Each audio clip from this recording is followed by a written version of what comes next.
నమస్కారం. తిరుపతి ఇన్సిడెంట్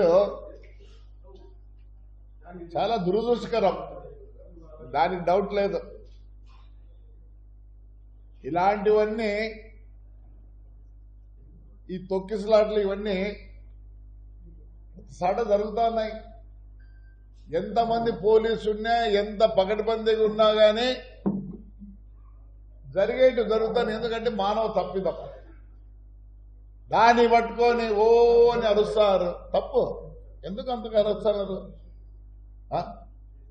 ఇప్పుడు ఏమైపోయిందంటే, అందుకే ఎవరో రాబందుల పార్టీ అని పెట్టినారు. కరెక్టే. మీరు చాలా మంది రాబందులు చూసినట్టు వల్చర్ అంటారు. మా చిన్నప్పుడు ఎక్కడ ఏదైనా చనిపోయినా ఇమీడియట్ వాలేటివి ఎక్కడి నుంచి వచ్చాడు మాకే తెలియదు. అలా అయిపోయింది వీళ్ళ పరిస్థితి. నాకు ఇంకోటి అర్థం కాలేదు. జగన్మోహన్ రెడ్డి గారు ఆయన పవర్లో ఉన్నప్పుడు చెట్లన్నీ నరికి చీరలు కట్టుకొని ఇది దిక్కు ఆ 5 years అట్లా గడిపినాడు. మరి ఈరోజు ఏమి సడన్ గా ఏమీ లేకుండా పోయినా అర్థం ఏమి? ఆయన పార్టీలోనే ఏదో శత్రుత్వం ఉందని నేను అనుకుంటాను. మరి ఇన్ని ఇన్సిడెంట్లు జరిగినాయి చూడండి. బోటు ప్రమాదం 39 మంది చనిపోతే ఆయన కనీసం ఆ రోజు అక్కడికి పోయినాడా? ఎందుకు పోలే? ఇప్పుడు ఇదంతా రాజకీయం చేయాలి. ఎందుకంటే ఫేడ్ అవుట్ అయినారు. ఫేడ్ అవుట్ అయిపోయినారు వీళ్ళు. దాన్ని ఏదో మళ్ళీ రీగెయిన్ చేసుకునే దానికి అంత శివరాజకీయమే. శివరాజకీయమే. మళ్ళీ ఏమైంది? ఈ ప్రాజెక్ట్ ఎందుకు పోయిన ఘటనలో 33 మంది పోయినారు. ఎందుకు పోయినారు? అది తప్పిదం వైఎస్ఆర్ పార్టీదే. అక్కడుండే ఇసుకే అంత తోలి డబ్బులు చేసుకున్నారు. సడన్ గా ఫ్లెక్స్ వెళ్ళడం, ఆ గుద్దలు గిద్దలుండి మొత్తం 33 మంది. ఊరికే 33 మంది ఊరికి ఉంది కానీ చాలా మంది పోయినారు. ప్రతిదానికి ఇదేనా? మరి ఆ బొద్దు ఎందుకు వెళ్ళలేదు? ఆ పక్క కూడా పోలే. ఆ రోజు కూడా చంద్రబాబు నాయుడు గారు పోయినారు కనీసం. కానీ మేమేం గలాట చేయలేదు. ఎందుకు పోయింది అని విచారించినాం కానీ అది వాళ్ళ మీద తోడు వీడి కాదు. మళ్ళీ ఎల్జీ పాలిమర్స్ 13 మంది పోతే నువ్వు ఎయిర్పోర్ట్ లో దిగుతాను ఎవరిని కలిసినావు? ఎల్జీ వాళ్ళని కలిసినావు. ఎందుకు? ముందు వాళ్ళతో కాంప్రమైజ్ అయ్యి మీకు కావాల్సింది తీసుకొని మళ్ళీ పోయి కలిసినావు.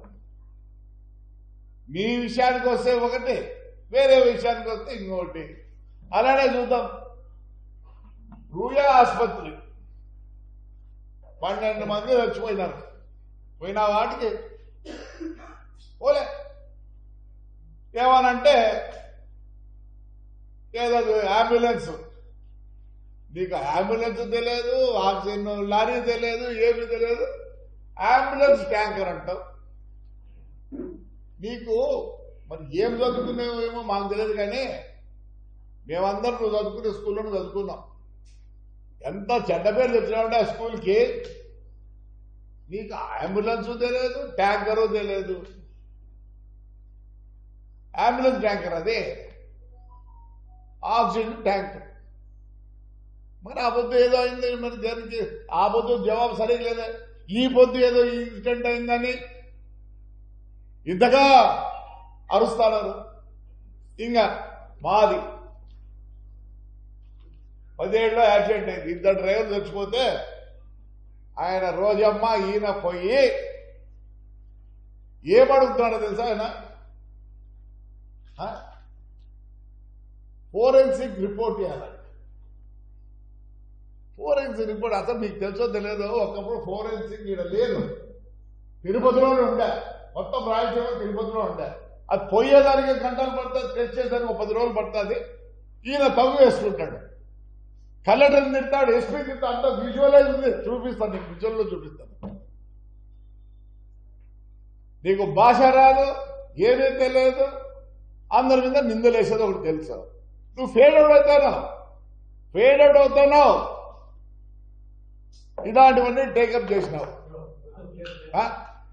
మళ్ళీ కానీ అదే మా బస్సు యాక్సిడెంట్ అయిన పక్క రోజు నువ్వు రోజమ్మ ఆడికి వచ్చి ఎంత గలాట చేసినారు ఆ కృష్ణా డిస్టిక్ లో. కలెక్టర్ని తిరిగితే ఎస్పీని తిరిగితే మళ్ళీ ఏమంటావు, నేను పవర్ లేక వస్తే నేను సెంట్రల్ జైలు పంపిస్తాడంట. ఎంక్వైరీ కాదు, ఎంక్వైరీ చేయాలి. ఆయన ఏం తప్పంటే మాది ఉండాల. ఎస్పీని కలెక్టర్ దబాయిస్తాం. Everything I show you the visualize. ఏం పని లేదు, పాట లేదు. మాది ఫిబ్రవరి 20 జరిగితే మార్చి 1వ తేదీ 78 మంది స్టూడెంట్స్ టూర్కి వచ్చి యాక్సిడెంట్ అయింది ఒంగోలు బస్సు. మరి ఆ పొద్దు రాలేదు.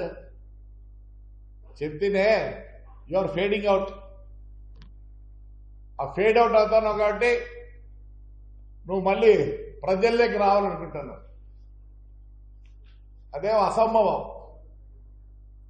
ఇంకా మా దేవాదాయ మినిస్టర్ ఆనంద్ గురించి మాట్లాడతారు. ఓ రోజక్క, ఒక సామెత ఉంది తెలుగులో, 7 తరాలు అంటూ 7 తరాలు ఇటు చూడమని. మేమందరం 7 తరాల వాళ్ళం. ఓవర్ నైట్ మేము పాలిటీషియన్స్ కాదు, ఓవర్ నైట్ రిచ్ కాదు. ఏసీ సుబ్బారెడ్డి గారి పేరు విన్నావా రోజక్క?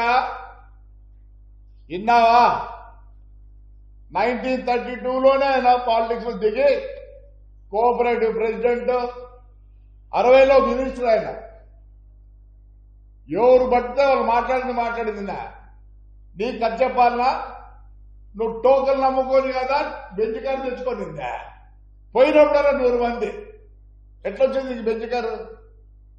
మొత్తం టోకన్ నమ్ముకొనే కాదా చెప్పు? కాంట్రవర్షియల్ కాలేదు నువ్వు? పోయినప్పుడల్లా 100 మంది. ఎట్లొచ్చింది కారా? నీ కథ చెప్పాలంటే చాలా ఉంది. దయచేసి బౌన్స్ కేసులు అనంతపురంలోనే, ఏడా కాదు ఈ కోర్టులోనే. ఎందుకు మార్కో? చంద్రబాబు నాయుడు పుణ్యాన్ని నువ్వు రాజకీయంలోకి వచ్చినావు. నీ నోరు ఉందని ఇష్టం మాట్లాడతావా? తప్పంతా మాది, మా చంద్రబాబు నాయుడుది. ఏమన్నా గాలికి వదిలిపెట్టినారు వాళ్ళని. మేము 5 ఏళ్ళు ఎంత అవస్థపడ్డాం. ఈరోజు కార్యకర్తలు చాలా బాధపడుతున్నారు. డబ్బులు కావాలని కాదు, ఇంకోటి కాదు. ఏమీ లేకుండా జైళ్ళకు చూపించినారు, అందరినీ జైలుకి పెట్టినారు, భూములు ఆక్రమించినారు.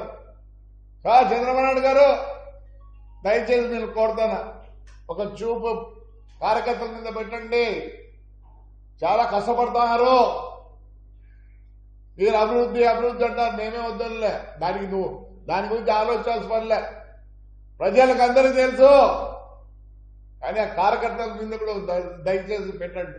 ఎంత ఘోరంగా ఉందంటే వాళ్ళు మిమ్మల్ని డబ్బులు అడగడం లేదు, డబ్బులు చేసుకోవడం లేదు, ఏమీ లేదు. 5 ఏళ్ళు కష్టపడ్డారు. కార్యకర్తల కోసం ఒకటి ఏదైనా పెట్టండి. వాళ్ళ కష్టాలు జైల్లోకి పోయి వచ్చి అన్నీ పోగొట్టుకొని అన్నీ ఉన్నారు. నేను రిక్వెస్ట్ చేస్తాను, మీ మంచితనం పనికిరాదేమో సార్, దయచేసి మళ్ళీ చెప్తాను.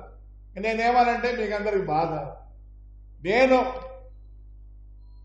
ఎందుకంటే డౌన్ టు అర్త్ లో ఉన్నా కాబట్టి రోజు ఏం జరుగుతుందో ఏమో చూస్తున్నాం. అసలు ఆ పోలీస్ ఎక్కడ పోయింది సార్? ఆ రోజు ఇట్లంటేనే గుడి పోవాలంటే కూడా హౌస్ అరెస్ట్లా, మున్సిపల్ ట్రాక్టర్ తీసుకోవాలంటే హౌస్ అరెస్ట్లా. దయచేసి కార్యకర్తలను కొద్దిగా ఎంకరేజ్ చేయండి. వాళ్ళకి డబ్బులు వద్దు, ఇసుక వద్దు, మట్టి వద్దు, ఏమొద్దు. వాళ్ళు పడిన బాధలకి రోంత మనం చూపించాలి సార్. లేకపోతే చాలా బాధాకరంగా ఉన్నారు కార్యకర్తలు. వాళ్ళు ఏమి కోరడంలే, వాళ్ళ ఫస్ట్ కష్టము కొద్దిగా చూడండి దయచేసి.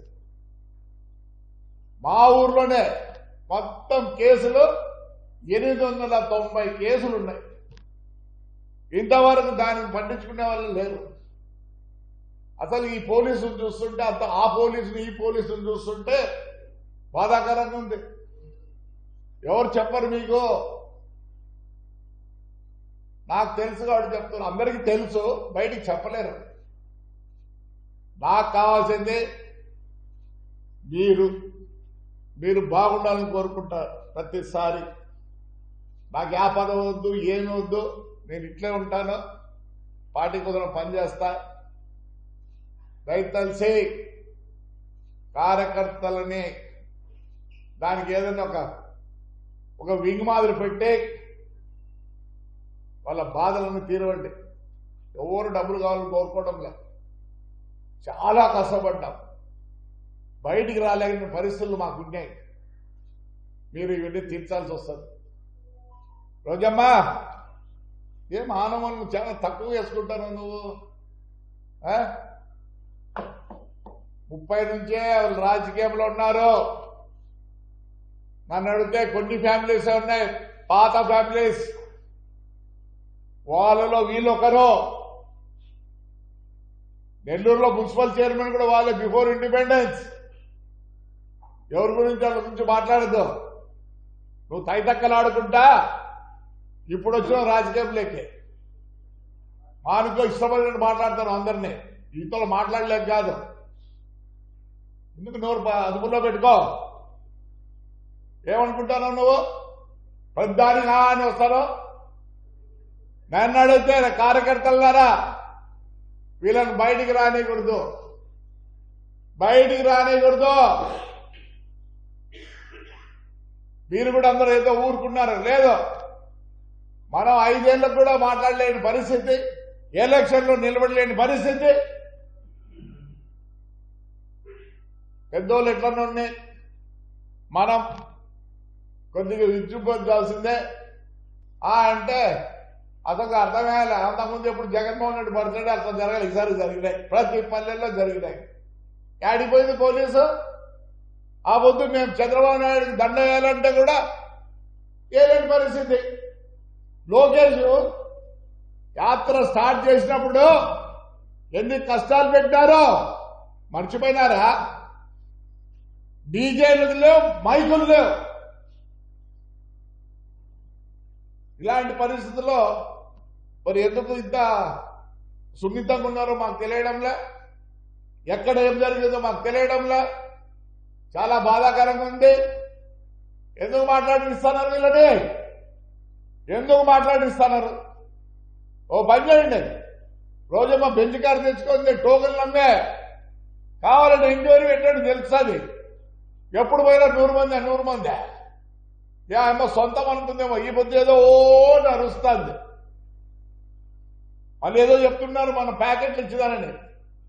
చనిపోయినప్పుడు మేము కూడా పోయి ప్యాకెట్లు ఇస్తారు, కానీ ఎప్పుడు గవర్నమెంట్ మీద అగ్నేసి చెప్పని కాదు, సానుభూతితో రేపు వాళ్ళ కష్టం ఉంటుందని చెప్పి ఇచ్చిన రోజులు ఉన్నాయి. కానీ చంద్రబాబు నాయుడు కానీ మేము కానీ మీ మాదిరిగా ఇచ్చి ఇష్టపడిన మాట్లాడిస్తారా? కష్టం ఉంటుంది, ఎవరికైనా కష్టం ఉంటుంది. చనిపోయినప్పుడు కష్టం ఉంటుంది, ఎందుకుంటుంది? బాధ ఎవరినో ఒకరి మీద నిందేస్తాంటాం. కానీ దీన్ని ఎంక్వైరీ చేస్తే మీకు తెలుస్తుంది ముందు ఏం జరిగిందని. ఊరికి ఎవరు మాట్లాడడంలా, ఎవరో ఒక స్పృహ వచ్చి చనిపోయింది. మరి హైమాన్ సేవ్ చేసుకున్న దానికి ఆ గేట్లు తీసినారు, గేట్లు తీస్తే ఏమైంది? అందరు దూరినారు. అంతేగాని దీన్ని ఎవరి మీద నింద మోపొద్దాడు. ఏం చేస్తాడు ఆయన? చైర్మన్ గారు ఏం చేస్తారు? ఈవో గారు ఏం చేస్తారు? చైర్మన్ ఎక్కడ ఉంటాడు? క్యూ లైన్ చూస్తుంటాడా? కాదు కదా. దానికి ఆ పోలీసులు వాళ్ళు వీళ్ళు ఉంటారు. మరి అందుకే కదా తప్పు చేసిన సస్పెండ్ ఇవన్నీ చేసినారు, ఇమీడియట్ యాక్షన్ తీసుకున్నారు. రోజమ్మా తగ్గించుకో, ఇదేం డ్రామా కాదు, డ్రామా కంపెనీ కాదు, రాజకీయం. మీ నోరు వచ్చినట్లు అందరినీ అనర్థం. అంతకుముందు ఏడుతుంది మీ పెద్దిరెడ్డి అన్నారు నీకు అగ్నెస్ట్గా ఉన్నాడని. సార్ ఇంకా మానుకో దయచేసి. సార్ క్లిప్పింగ్స్ ఇస్తాం, ఒకసారి క్లిప్పింగ్స్ చూడండి దయచేసి.